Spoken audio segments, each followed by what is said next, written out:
Columns in Word are nice to break up the way that the text is formatted or the layout of the page. If you're familiar with the way newspapers were formatted, they were formatted in columns. So if you look at a newspaper, you'll see that it could be in an article could be in 2 or 3 columns. And again, this will break up some of the layout of the page. Sometimes it makes it a little bit easier to read and to format a page so that maybe you can get some more text on the page. So let's go in. I've got this section on pop music. I'm going to highlight it and I'm going to put it into 2 columns. I'm going to go just to the end of that. So I'll go under the Layout tab, under Columns, and let's just say I want 2 columns. So then it formats it nicely so that each column is broken up. And you can go in. Notice how each of these is wrapping, each of the lines is wrapping the text. You can go in and tell it to justify so that the left and the right are ending at the same points so that it looks nice and neat.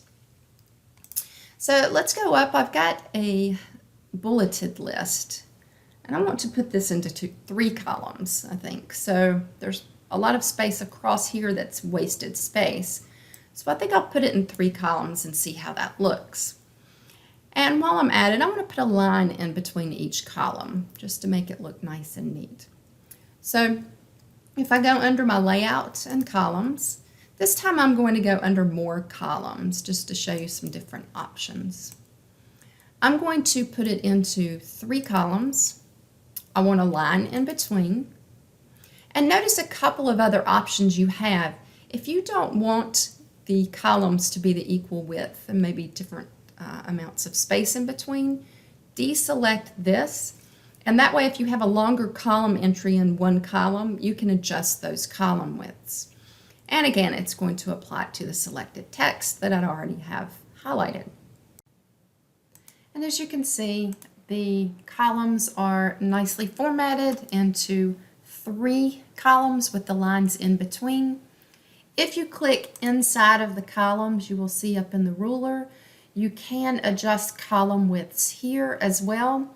And since I have bulleted items, I could also adjust the indents. And again, you can always go here to more columns and remove that equal column width and then change your spacing in between here, or you can adjust it here in the ruler. The last thing I want to point out about the columns is that when you insert columns, Word will insert the section breaks for the columns. So I'm going to turn on my formatting marks.